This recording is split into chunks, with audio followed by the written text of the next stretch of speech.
Hello everybody, my name is Lewis, and today's video is about Microsoft PowerToys. This is an official app by Microsoft, which adds a bunch of features that Windows should have in the first place.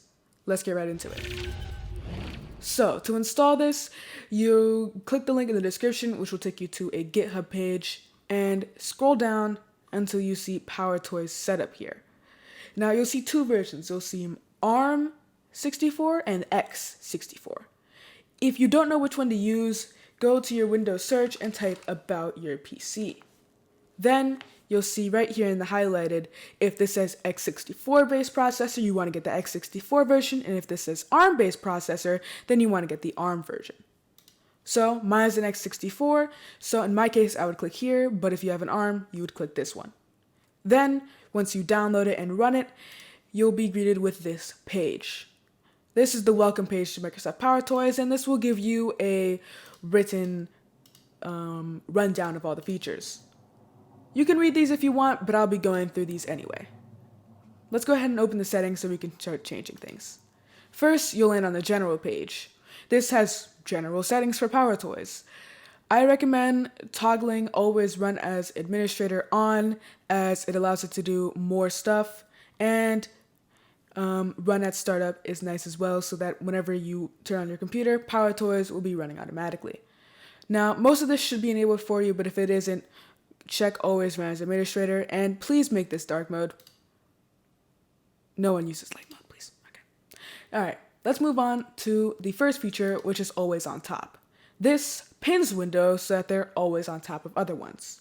Let's say I wanted to read the patch notes of Microsoft PowerToys while enabling and disabling features. If I were to disable Always on Top, then you see once I click out of the window, it disappears. But if I go ahead and click inside of the window that I want to pin and then press Windows Control and T, a noise will be made, and then now when I click out of the window, then it will go ahead and stay here. Now, you have some other settings which have different things. You can toggle how big the border is around the pinned window. Personally, I'm going to keep this just small enough so that I can still see it, but it doesn't impact anything. And you can also disable the sound and exclude certain apps from being able to be pinned on top. Like, let's say you have an app that you don't want to pin on top, you can go ahead and add the exe name here. For example, Outlook exe or MS Edge .exe, and now I can no longer pin Microsoft Edge to the top of the screen. It just simply will not work. But I can pin other ones just fine. Let's get into the tab that you'll see in just about every single one of these features, and that's the activation tab. This determines what activates the feature. This could either be a shortcut or a certain mouse movement. So let's say you want to change the shortcut that activates Always on Top. You would click here and then change it to whatever you like. However, it must start with Windows, Control, Alt, or Shift. Any other will not work. So you can't do just Y, but you can do Shift Y or Control Y, Windows Y. Anything you want it to be, but it must start with one of those four or a combination of them, like Control, Windows, Alt, Shift. I can't push all of them. U. An extremely unnecessarily complicated shortcut, but there you have it. You can make it any combination, but it must start with Windows, Control, Alt, or Shift. You can also toggle where to activate when game mode is on, which is Windows' way of kind of sensing when you're playing video games so you don't accidentally pin Google Chrome over your game. Let's move on to the next feature, which is called Awake. This determines how long to keep your computer awake for overnight. So all you have to do to enable this is enable awake and then click here and keep awake temporarily. Then you can go ahead and choose the time anywhere in between 0 to about 1 billion hours. Let's say you need to leave the macro script running for 3 hours. All you have to do is click here, set this to 0, and then your computer will stay on for 3 hours. Or if you don't know how long it's going to take, you can just choose keep awake indefinitely, and it will keep awake forever until you turn it off. You can also choose whether or not to keep the screen on while doing this, in case you need to monitor whatever you're doing, but you can do it from a distance. Personally, I don't really need to use this much, and it's an extra tab down here, as you can see, this little cup of tea. So I'm going to disable this, but it's a great feature if you need to leave things running overnight. Next is the color picker. This picks colors off of your screen. And this isn't just in PowerToys. This is anywhere on Windows. So let's say I wanted to get the green from the Chrome logo. All I have to do is press Windows, Shift, and C, and then you'll be able to hover over it and it'll give you the exact color code for the Google Chrome green, or the Minecraft launcher green, or Premiere Pro purple.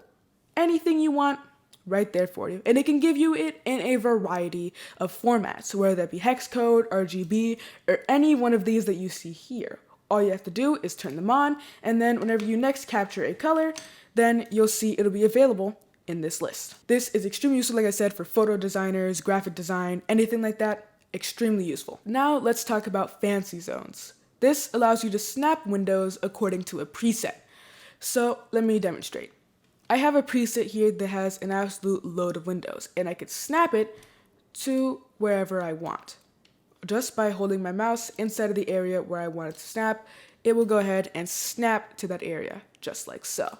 I'm going to show you how to set this up, and it's super easy. All you have to do is either click here to launch the layout editor, or you can use the shortcut Windows Shift apostrophe, or I don't know what that symbol is. I already have a custom layout created here, but I'm going to delete this to show you how. You have some predetermined ones here, but these aren't that good. Let's say you work a lot and you put all of your windows in a certain orientation every single time. This allows you to make this as a preset, so you don't have to spend a whole bunch of time setting your windows just the way you want them. Whenever you click that Create New Layout button, you'll see this window here and then this one with a resolution, and you can drag it around. All you have to do is click at the corners here to resize, make it wider, taller, smaller, wherever you want. I'm going to position this here and make it go around halfway the screen. Then you can add another window by clicking here, and then it will add a new zone. Then you can resize this one just like the other one, and it will snap into places that you most likely want it to go. But you can't override this to make it not do that. Then resize to whatever you want the window to be, and then save and apply. Then your custom layout's made. Now you can make this much more complicated than mine. For example, you can add an absolute load of windows here, but you more than likely don't need 17 windows. But if you do, no one's stopping you. Then drag these into whatever positions you please and resize them however you want. Super easy and super customizable, and it's going to save you a whole bunch of annoying time resizing and replacing every single window every single time you turn on your computer. Super useful feature, and I love it. All you have to do when you're done, save and apply, and then your layout's made. Now I'm going to show you if you use multiple layouts, you can switch between them quickly and easily. Here, if you click the little pencil icon, you'll see layout shortcut. You can go ahead and choose a number which will allow you to switch between your layouts super easily. I'm going to make this one 0. Then click save. And I'm going to make this one 1. Now if you press Windows, Control, Alt, and then the number that you chose, it will show a preview of what the fancy zone looks like. And then now when you hold Shift while dragging around your windows, you'll be able to position them wherever you like. And then if you press Windows, Control, Alt, and then the number that you picked again, which in this case is 1, it shows a preview of the other window, and then when you hold Shift while dragging around, it swaps. So if you switch between a whole bunch of windows, it's also super easy to switch between as well. An amazing feature, and really nice. Next, let's move on to File Explorer add-ons. This adds add-ons to File Explorer, mostly, for now at least, preview panes.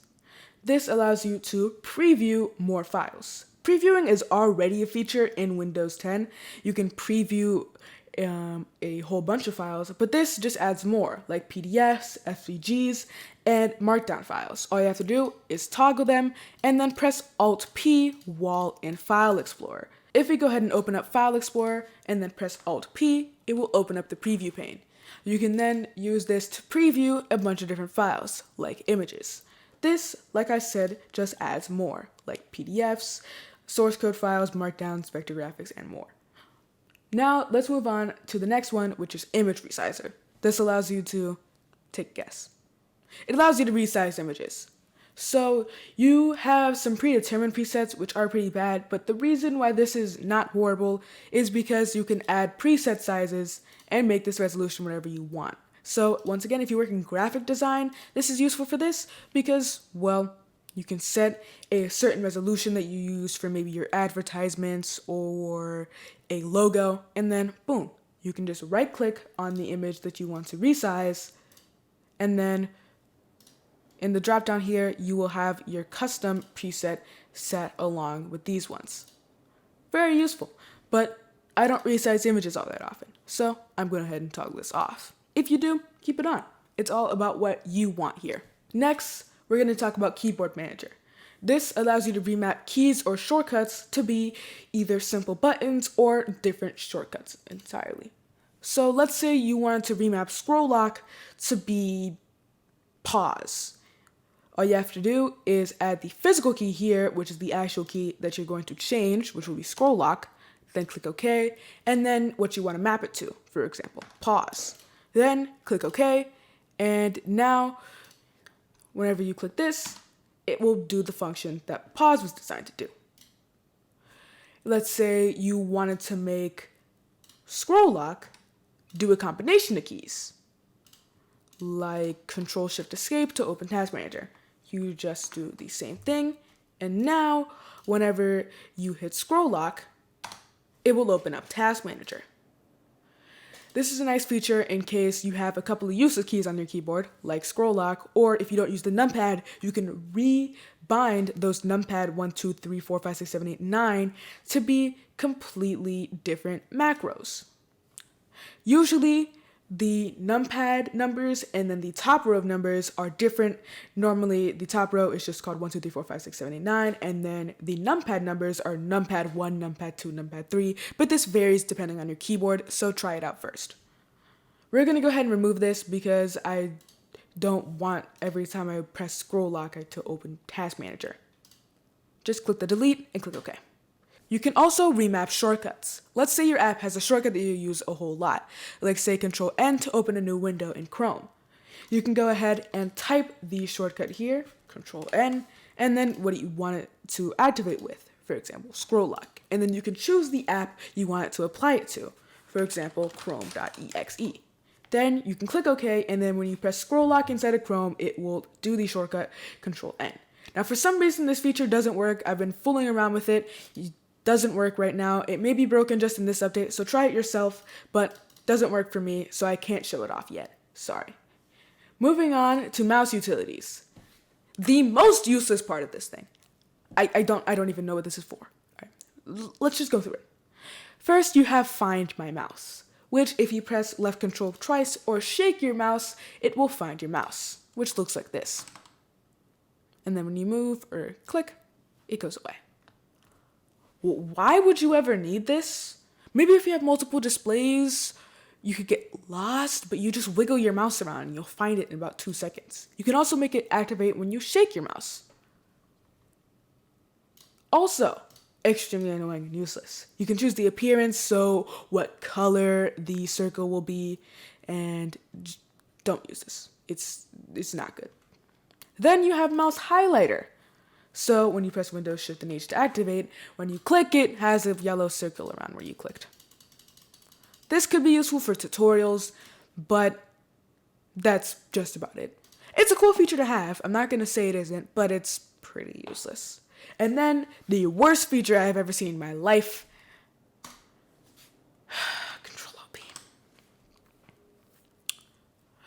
Crosshairs. Now if you're thinking, oh, you can change your mouse to a crosshair. That's cool. No, it just has huge bars showing you where your mouse is. Why would anyone ever use this? I do not see. If you have a use for this, if you have a use for any of these that I say are useless, let me know in the comments. Or if you have a use for something that I said was useful, leave them in the comments below so other people can use them as well.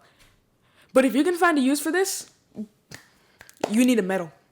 I'm not gonna be the one to give you it, but you need one, because this is completely useless.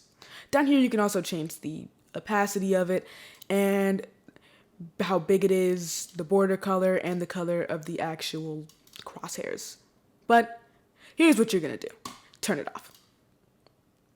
I don't see any use for it at all. But let me know. If you have one, let me know.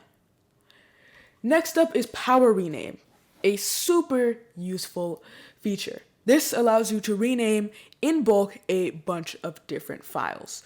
So let's say you have files that are numbered, and then your boss says, oh, don't number them anymore because I don't know, I have no brain. You have the Power Rename text folder, and this has a bunch of copies of the same file. All I have to do is select them all, right click, and hit Power Rename. Then you can choose what you want to look for in the photo. For example, I want to remove copy from this photo. And then it will look for all of the ones that have copy in it, and then you can choose what you want to replace copy with, whether that be beans or addition or nothing at all. You can either completely remove the word copy or add something in its place. I'm going to make it, instead of copy, addition. And then you can hit apply. You can also change extensions with this. So let's say you have a bunch of text files and you want to change them to Word files. You can go ahead and choose extension only here, and then we're going to change TXT to Word. And then you can go ahead and change your TXT files to Word files. Now, Word doesn't actually use the file name extension Word, it uses doc, but you get what I'm trying to spit out here. It allows you to change extensions and names super quickly and easily. Now, I don't really have Word installed, so this is kind of useless to me, but extremely useful feature. Let's move on to the next feature, and that is PowerToys Run. Why it's called this, I got no clue. But if you press Alt Space, it gives you the best search bar known to man. This thing is what Windows search dreams it could be. This searches everything in about 2 seconds, and it's 9 times better. Let's say, well, I was going to search for 7-zip, but it found it already just by searching file. RSI, boom. Yeah, I play Star Citizen, it's a fun game. Boom, anything. It finds it so quickly. And let's search for that text file. Oh, there it is, yeah. Let's search for profile picture. It didn't find it. But another beautiful feature of this. It searches in your default browser instead of Edge.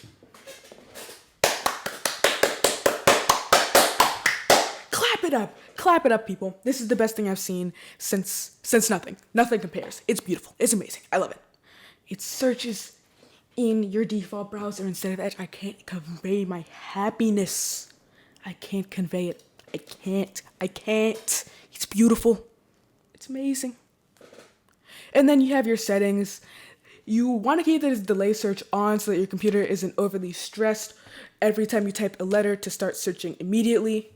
So this is fine the way it is. 150 milliseconds is enough for you to keep typing in between, and then your computer won't search in between your letters.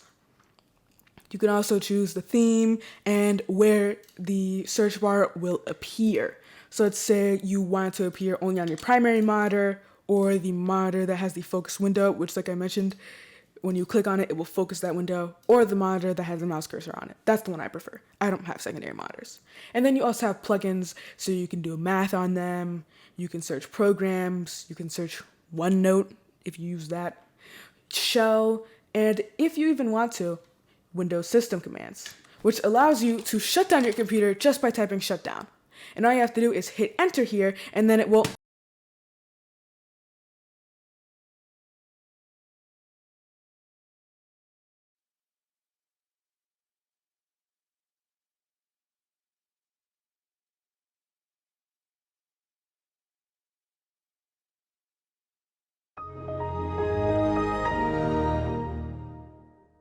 Next is a really simple one. This is called Shortcut Guide.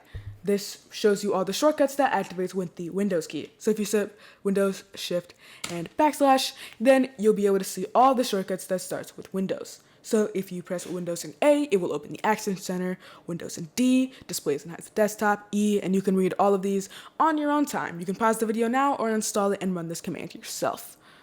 This is a super useful one if you're learning what all of the Windows keys do. Moving on to the last feature is the video conference view. This allows you to mute your microphone without actually muting it in Zoom. Sometimes your teacher or boss wants you to stay unmuted all of the time. You can use this to bypass this and it will appear as if you're unmuted, but your microphone is disabled, so they won't be able to hear anything you're saying. You can also do this with your camera, so it will look as if you've tried to turn on your camera, but for some reason it's just displaying as black.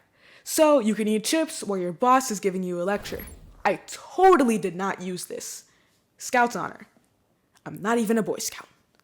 Anyways, if this video helped you, or if it was funny in any way, which it really wasn't, leave a like, and if it wasn't funny, then you can leave a dislike. That's me know that I'm doing something wrong, and I need to make my videos better. If you like me, subscribe, and if you want to see more of these videos, hit the notification bell so you get notified whenever I post a new one. Anyways, this has been Lewis, and I'm out. Peace.